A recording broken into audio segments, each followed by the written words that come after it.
కోట్ల రూపాయల నష్టం, సాంకేతిక దోపిడీ కలగలిసిన కథ ఐబొమ్మ వ్యవస్థాపకుడు ఇమ్మడి రవిది.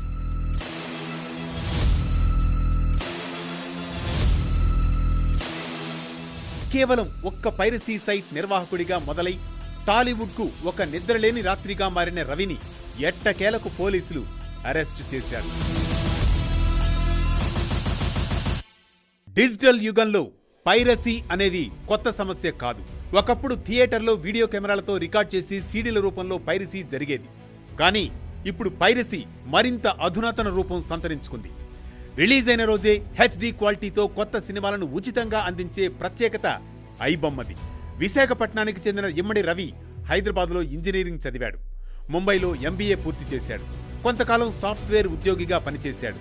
అనంతరం గెట్టింగ్ అప్, ఈఆర్ ఇన్ఫోటెక్ పేర్లతో ఐటీ కంపెనీలు ప్రారంభించాడు. కొన్నాళ్లకు వాటిని మూసివేశాడు. కొన్నేళ్ల క్రితం ఓటీటీ సర్వర్లను హ్యాక్ చేసి సినిమాలు, వెబ్ సిరీస్లను పైరసీ చేయడం ప్రారంభించాడు. వాటి కోసం 100కు పైగా వెబ్సైట్లను కొనుగోలు చేశాడు. పైరసీ గుట్టు బయటపడి ఒక వెబ్సైట్ను తొలగించినా మిగిలిన వాటిని ప్రత్యామ్నాయంగా ఉపయోగించుకునేవాడు. ఇది సినిమా నిర్మాణ విలువను పూర్తిగా దెబ్బతీసే పెద్ద ఆర్థిక నేరం. ఒక సినిమా కోసం కష్టపడి పనిచేసిన వేలాది మంది టెక్నీషియన్లు, కార్మికులు, నిర్మాతల కళల్ని కూల్చేయడమే పైరసీ. కొన్ని అంచనాల ప్రకారం పైరసీ వల్ల సినిమా పరిశ్రమకు సుమారు 3,700 కోట్ల రూపాయల నుండి 24,000 కోట్ల వరకు ఉండవచ్చు. ఒక కొత్త సినిమా విడుదలైన మొదటి వారంలో వచ్చే ఆదాయమే అత్యంత కీలకం. కానీ రవి అత్యంత ఆధునిక సాంకేతిక పరిజ్ఞానం ఉపయోగించి సినిమా విడుదలైన రోజు ఉదయం లేదా సాయంత్రానికే హెచ్డి ప్రింట్లను అప్లోడ్ చేసేవాడు. దీనివల్ల థియేటర్లకు వెళ్లాలనుకునే ప్రేక్షకుల సంఖ్య గణనీయంగా పడిపోయింది. దీని ప్రభావం కేవలం నిర్మాతలపైనే కాదు, థియేటర్ల యజమానులు, డిస్ట్రిబ్యూటర్లు, సినిమాపై ఆధారపడిన చిన్న కార్మికులు, అసిస్టెంట్లపైనా పడింది.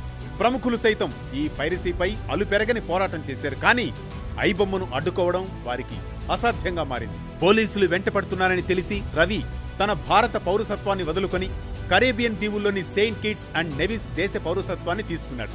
ఫ్రాన్స్లో ఉంటూ అమెరికా, స్విట్జర్లాండ్, నెదర్లాండ్స్ వంటి దేశాలలో సర్వర్లను ఏర్పాటు చేసుకుని పైరసీ దందాను నడిపాడని వివరించారు.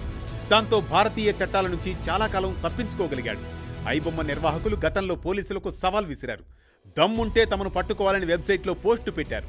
ఈ నేపథ్యంలో సినీ పరిశ్రమల పెద్దల ఫిర్యాదుతో పోలీసులు 69 వెబ్సైట్లపై కేసు నమోదు చేశారు. అసలు ఉచితంగా కంటెంట్ ను అందిస్తూ రవి డబ్బు ఎలా సంపాదించాడు అనే సందేహం చాలా మందికి ఉంటుంది. వెబ్సైట్లలో ఉచితంగా కొత్త సినిమా రిలీజ్ అయిన రోజే చూసే అవకాశం కల్పించడం వెనుక అసలు మర్మం ఏంటంటే ఆన్లైన్ బెట్టింగ్, గేమింగ్ యాప్లను ప్రమోట్ చేయడం. రవి తన వెబ్సైట్ ను ఆన్లైన్ బెట్టింగ్ ప్లాట్ఫామ్లు, ఇతర రహస్య ప్రకటనల ఏజెన్సీలకు ఒక వేదికగా మార్చాడు. వీటి ద్వారా కోట్లాది రూపాయలు సంపాదించాడు. విదేశాల్లో ఉంటూ అంతర్జాతీయ చట్టాల రక్షణ పొందుతున్న రవిని పట్టుకునేందుకు 3 నెలల పాటు పోలీసులు నిరంతరం నిఘా వేశారు. చివరకు విడాకులు తీసుకునేందుకు ఇండియాలో అడుగుపెట్టిన రవిని తన భార్య ఇచ్చిన సమాచారం ఆధారంగా పోలీసులు అరెస్టు చేశారు.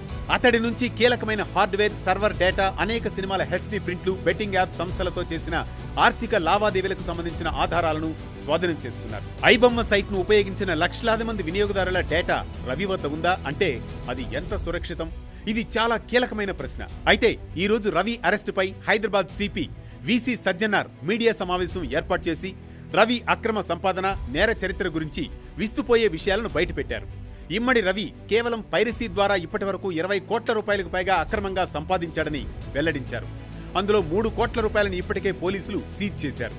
రవి హార్డ్ డిస్కుల్లో 21,000 సినిమాలు లభించాయని, ఇందులో 1972లో వచ్చిన గాడ్ ఫాదర్ వంటి పాత క్లాసిక్స్ నుంచి ఇటీవల విడుదలైన ఓజీ వంటి కొత్త సినిమాలు కూడా ఉన్నాయని సిపి సజ్జనార్ వెల్లడించారు. రవి 110 డొమైన్స్ కొనుక్కొని ఒక వెబ్సైట్ ను బ్లాక్ చేస్తే మరొకటి ఓపెన్ చేస్తూ 65 మిర్రర్ వెబ్సైట్లను నిర్వహించాడు.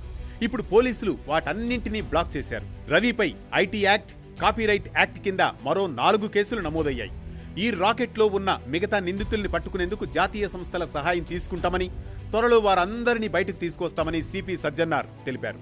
అంతేకాదు ఐబొమ్మ వెబ్సైట్ ద్వారా రవి కేవలం పైరసీ చేయడమే కాక నిషేధిత బెట్టింగ్ యాప్లను భారీగా ప్రమోట్ చేశాడు.